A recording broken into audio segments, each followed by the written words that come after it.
여러분, 고사성어가 뭡니까? 고사성어. 옛날 고사에서 유래된 삶의 지혜나 교훈을 뜻하는 짧은 글귀를 우리는 고사성어라고 합니다. 한자성어라고도 하죠. 사자성어도 마찬가지입니다. 4개의 한자어로 이루어진 교훈적인 말들, 그걸 우리가 사자성어라고 합니다. 촌철살인, 타산지석, 유비무한, 십시일반, 일석이조, 신토부리, 오비일학, 내로남불. 내로남불은 아니죠. 내로남불은 그건 고사성어가 아니고 신조성어입니다. 신종성어. 사자성어는 맞지. 4자로 이루어졌으니까. 그런데 중국의 고전뿐 아니라 성경에도 고사성어가 많습니다. 성경에 나오는 고사성어, 성경 성어들은 주로 신앙 고백으로, 또 하나님의 은혜에 대한 감사로, 혹은 하나님을 높이는 찬양으로, 혹은 믿는 자들이 자기의 신념을 표현하는 언어로 많이 쓰입니다. 많이 쓰여왔습니다. 어떤 게 있는지 한번 보죠. 우선 오늘 본문에 나오는 에벤에셀입니다. 에벤에셀. 본문 12절을 보십시오. 사무엘이 돌을 취하여 미스바에서 센 사이에 세워 이르되 여호와께서 여기까지 우리를 도우셨다 하고 그 이름을 에벤에셀이라 했다. 성경에 나온 대표적인 고사성어 에벤에셀, 무슨 뜻입니까? 무슨 뜻이라고 합니까? 여호와께서 여기까지 우리를 도우셨다.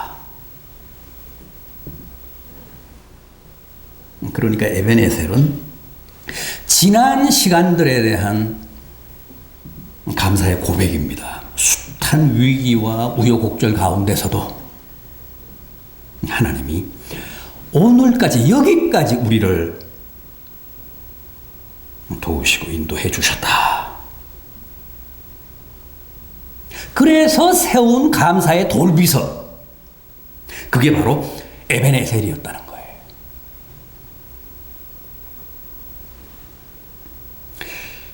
역사적으로 보면 이때는 이스라엘 민족사의 대혼란기였습니다.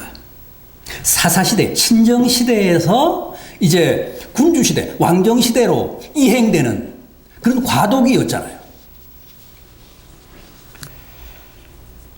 그래서 지도력에도 공백이 있었고, 또 나라가 어수선한 틈을 타서 블레셋이 침공해서 이미 여러 성읍들을 빼앗고 재산을 약탈하고 심지어는 전쟁터에 가지고 나갔던 하나님의 법궤까지도 빼앗긴 상태입니다. 정말 이스라엘은 지금 멘붕이 왔습니다. 더구나 지금까지 백성들을 이끌어온 엘리 선지자가 졸지에 죽었잖아요. 의자에 앉았다가 뒤로 넘어져서 뇌진탕으로 죽었습니다. 자기의 2 아들이 전장에서 전사했다는 소식을 듣고 놀라서.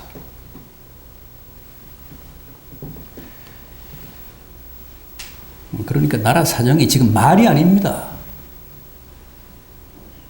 그런데 하나님이 엘리 제사장의 후계로 어릴 때부터 성전에서 자란 사무엘을 이스라엘의 새로운 지도자로 세우셨잖아요. 그러면서부터 사정이 하나둘 수습되기 시작했습니다. 여호와께서 친히 블레셋 군대를 굴복시키사 그들로 하여금 다시는 이스라엘 영내로 들어오지 못하게 하셨다고 했습니다. 막으셨다고 했습니다. 뿐만 아니라 사무엘이 사는 동안에는 그 어떤 도발도 하지 못하도록 단속하셨다고 합니다. 그래서 오늘 본문도 보면 평화가 있었다 그랬잖아요. 그동안 블레셋 군대에게 빼앗겼던 성읍들과 영토들을 다 되찾게 하사 그야말로 평온을 회복하게 하셨습니다. 그러니까 얼마나 고맙고 감사했겠습니까? 그래서 사무엘이 미스바와 센 사이에 감사의 돌비석을 세우고 에베네셀이라고 고백했습니다. 여기까지, 오늘까지 여호와 하나님께서 우리를 돌보시고 인도해 주셨다.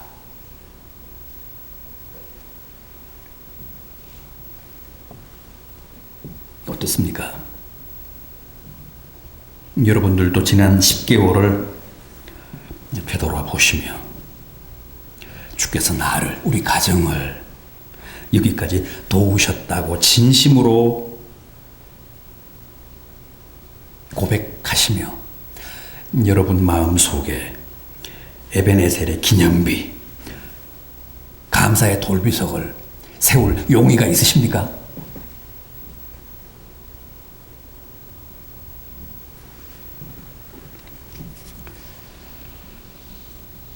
이사야 41장 14절입니다. 버러지 같은 너 야곱아 두려워하지 말라. 여호와가 말하노니 내가 너를 도울 것이라. 전에 개역 성경에서는 지렁이 같은 너 야곱아 그랬습니다. 맞습니다. 우리는 다 지렁이 같고 버러지 같고 먼지 같은 존재들입니다. 따라서 주님이 도우시고 의로운 오른손으로 붙드시고 두려워하지 말라, 놀라지 말라며 격려해 주시지 않았다면 올해도 우리는 결코 여기까지 올 수 없었습니다.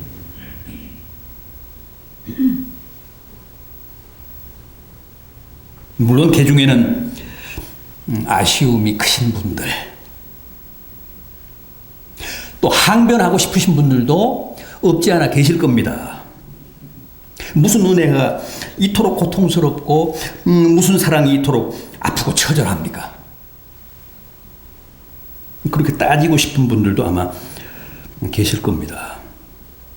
그러나 늘 말씀드리지만 그것도 다 은혜고 축복이고 하나님의 선하심임을 의심하지 마시기 바랍니다. 아니 그럼 망할 게 뻔한데도 그냥 보고만 계시는 게 은혜입니까? 그게 저주를 자초하는 일인데도 그냥 내버려 두시는 게 축복입니까? 더 큰 상처를 입을 게 불을 보듯 확실한데 그냥 못 본 체 하시는 게 우리를 위한 겁니까? 여러분들은 정말 하나님이 그렇게 하시기를 바라십니까? 때려서라도, 꼬집어서라도, 깊은 절망에 빠뜨려서라도 깨닫게 하시고 정신 차리게 하시고 새 출발하게 하시는 게 그게 하나님의 은혜고 하나님의 축복이죠.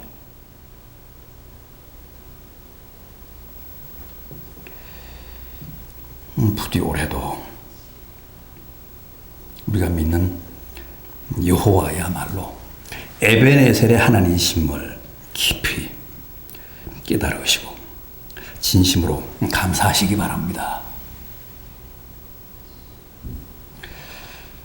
순전히 하나님의 에베네셀의 은혜와 인도로 올해도 우리가 여기까지 무사히 왔음을 정직하게 인정하시고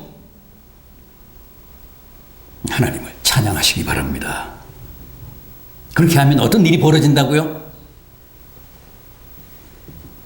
적들이 굴복하고 빼앗겼던 성읍들을 되찾고 오래도록 사무엘이 사는 동안, 우리가 사는 동안 평화가 보장된다고 하셨습니다.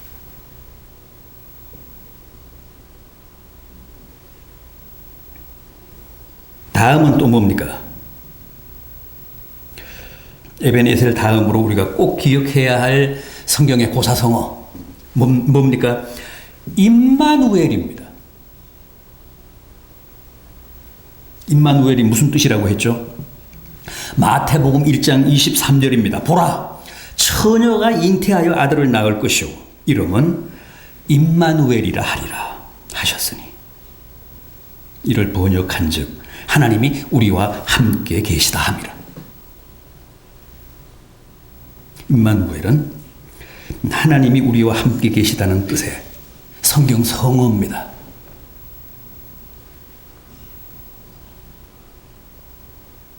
주님이 지금 나와 함께 계시다는 고백과 확신이 바로 임마누엘입니다.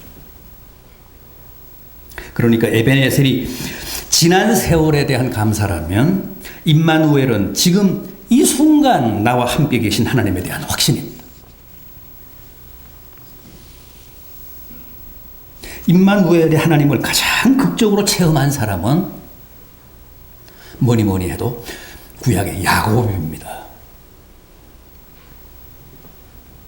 형을 등쳐서 장자권을 빼앗고 아버지를 속여서 장자의 축복을 훔친 야곱이 형 에서의 보복이 두려워서 망명길에 오릅니다. 첫날 밤 그는 외로움과 두려움에 떨며 황량한 들판에서 노숙을 하죠. 그런데 한밤중에 놀라운 신비 체험을 하지 않습니까? 하늘에서 사다리가 하나 내려오더니 천사들이 오르내리고, 이어서 하나님이 그 사다리를 타고 내려오셨습니다.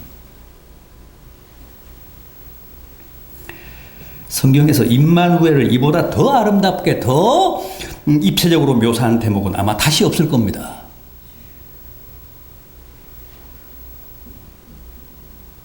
그날 밤 베델의 그 사다리는 야곱이 하나님을 뵙기 위해, 하늘로 올라가기 위해 놓은 사다리가 아니고,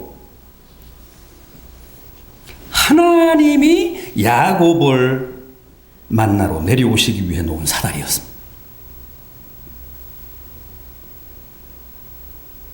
사다리는 올라갈 때 쓰는 물건인 줄로 알았는데, 저는 처음 알았습니다. 아, 내려올 때도 쓰는구나.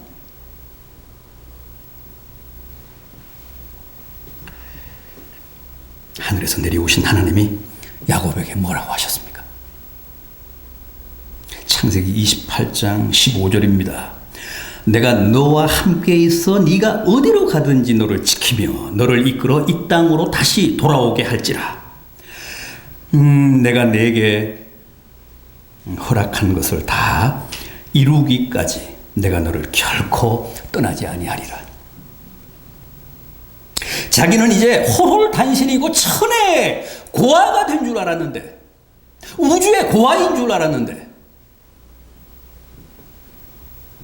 그 외로운 망명길에도 하나님이 자기와 함께 계셨고, 또 어디로 가든지 내가 너를 지키며 너가 모든 것을 다 이루기까지 내가 결코 너를 떠나지 않겠다며 임마누엘을 약속해 주셨다는 거예요. 그 후 30년간 객지 생활을 하는 동안 실제 하나님은 한 번도 야곱을 떠나신 적이 없습니다. 늘 그와 함께 하시며 당신이 임마누엘의 하나님이심을 친히 확증하셨습니다. 걱정 마라. 내가 네 곁에 있다. 내가 여기 있다. 그래, 내가 그걸 도와주마.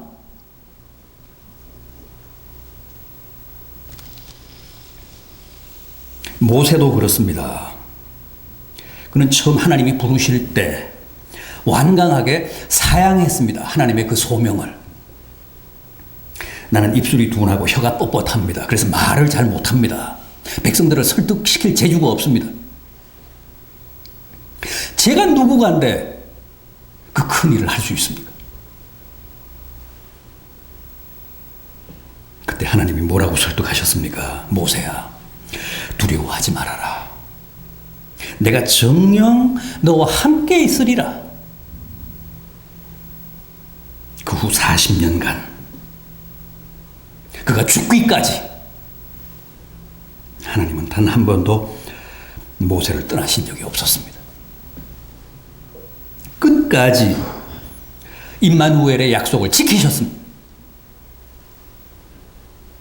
이제 모세의 뒤를 이어 여호수아가 등장합니다. 그때도 하나님은 여호수아에게 계속 임마누엘을 약속하셨습니다. 여호수아 1장 5절입니다. 내가 모세와 함께 있던 것 같이 너와 함께 있을 것임이라. 내가 너를 떠나지 아니하며 버리지 아니하리라. 이런 약속과 다짐이 수차례 반복이 됩니다. 다윗은 뭐라고 고백했습니까? 내가 사망의 음침한 골짜기로 다닐지라도 해를 두려워하지 않을 것은 주께서 나와 함께 하심이라. 마태복음 28장 2절입니다. 볼지어다 내가 세상 끝날까지 너희와 항상 함께 있으리라. 제자들에게 주님이 약속하신 임마누엘 아닙니까? 세상 끝날까지 항상 너희와 함께 있을 것이라.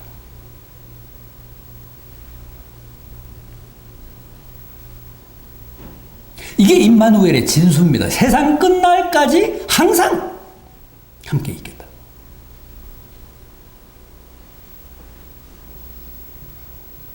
그럼에도 우리는 뭐라고 합니까? 같이 계시면 뭐래?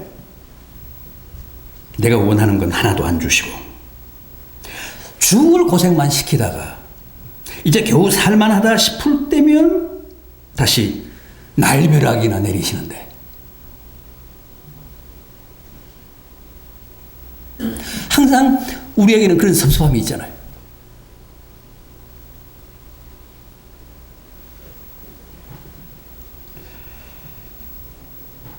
여러분, 그게 바로 하나님이 나와 함께 계시며 내 삶을 간섭하고 계신다는 임마누엘의 축복임을 깨닫게 되시기를 바랍니다.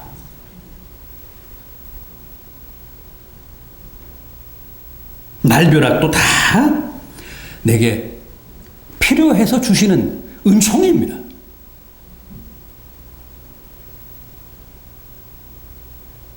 그게 아무리 가혹한 시련이라고 해도 임마누엘의 하나님이 나와 함께 계시기 때문에 결국은 내가 이깁니다. 끝까지 가봐야 되잖아요. 아직은 과정 중에 있습니다.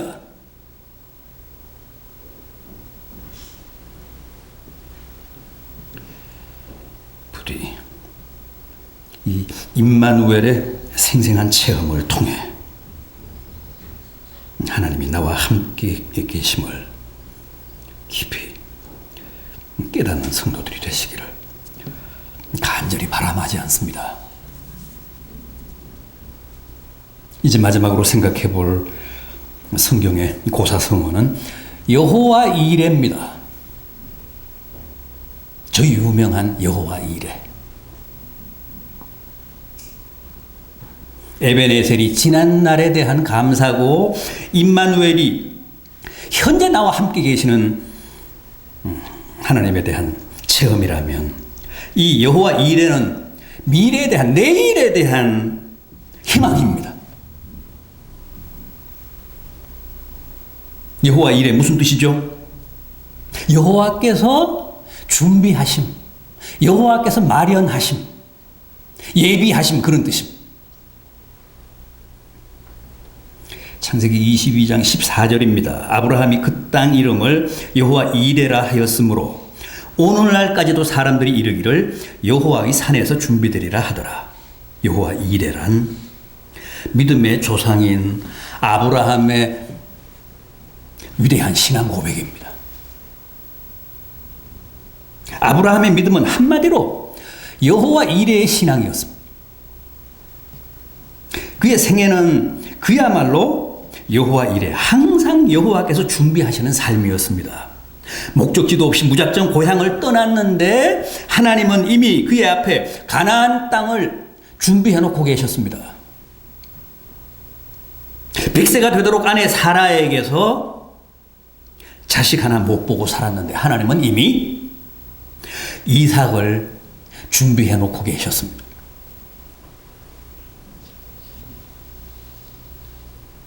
그런데 이 여호와 이레에는 한 가지 중요한 전제가 있습니다. 우리가 여호와 이레라는 하나님의 은혜를 누리기 위해서는 반드시 통과해야 할 관문인데 그게 뭡니까? 먼저 이삭을 바치는 겁니다. 이삭을 바쳐야 합니다. 이삭이 뭡니까? 100세에 얻은 나의 외동아들. 나의 가장 소중한 것. 이게 없으면 내 인생도 없다고 생각이 되는 보물. 그게 다 이삭입니다. 나의 이삭.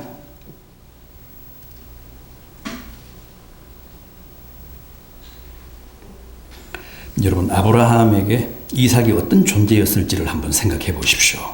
자기 목숨보다, 자기 심장보다 한 10배, 100배는 더 소중한 존재 아니었겠습니까? 그럼에도 그는 일말의 저항도 반항도 한마디 항변도 없이 이삭을 하나님께 바쳤습니다.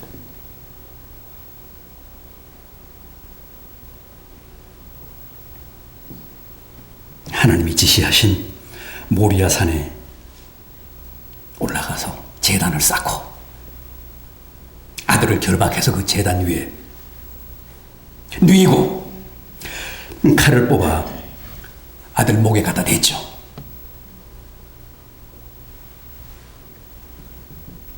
여러분, 그때 아브라함이 이삭을 죽였습니까? 안 죽였습니까? 죽였다고 생각하십니까? 안 죽였다고 생각하십니까? 죽인 겁니다. 목을 딴 겁니다. 쇼한 거 아닙니다. 결국은 마지막 순간에 하나님이 나를 말릴 것이다. 그렇게 생각을 하고, 하나님, 저 이제 칼을 뽑았습니다. 이제 칼을 아들 목줄에 갖다 댔습니다. 저 말리지 마십시오. 정말 죽일 겁니다. 하나, 둘, 셋. 그렇게 폼만 잡은 게 아닙니다. 무드만 잡은 게 아닙니다.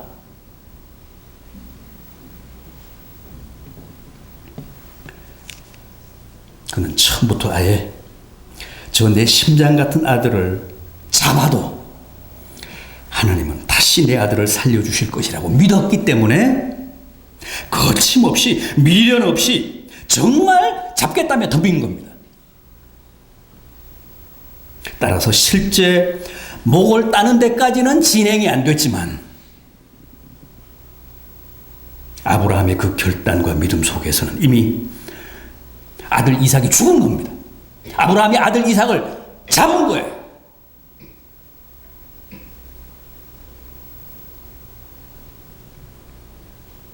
아브라함이 아들 이삭의 목을 실제 딴 거나 진배가 없었습니다. 그랬기 때문에 하나님으로서도 굳이 칼에 피를 묻힐 필요가 없어서 말리신 거예요. 알았다. 아브라함아. 굳이 칼에 피를 묻히지 마라.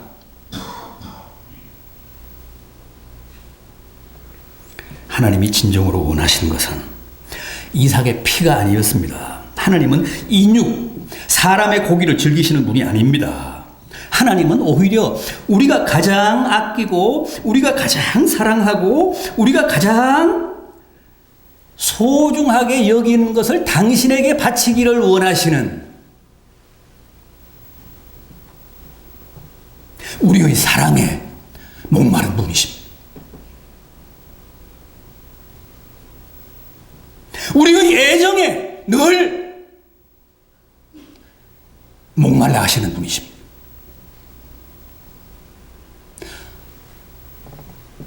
그래서 하나님은 우리가 가장 귀하게 생각하는 이삭을 바치면 그것으로 입을 닦으시는 게 아니라 반드시 거기에 반대급부인 여호와 이레의 축복을 허락하십니다.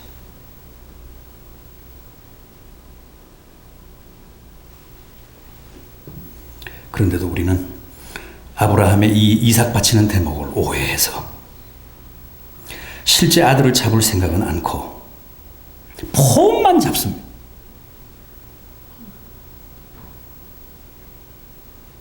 부디 연기만 하지 마시고 신용만 내지 마시고 헐리우드 액션만 연출하시지 말고 실제 이삭을 묶어 제단에 올리고 칼로 그 목을 따십시오. 그렇게 해서 하나님께 온전히 헌상하십시오. 그럴 때 비로소 하나님이 뭐라고 하신다고요? 내가 이제야 네가 나를 경외하는 줄, 네가 나를 사랑하는 줄 알겠노라. 네가 독자까지도 아끼지 아니하였으니 내가 내게 큰 복을 주고 내 씨가 크게 번성하여 하늘의 별과 같고 바닷가의 모래와 같게 하리니 내 씨가 대적자들의 모든 성읍을 차지하리라.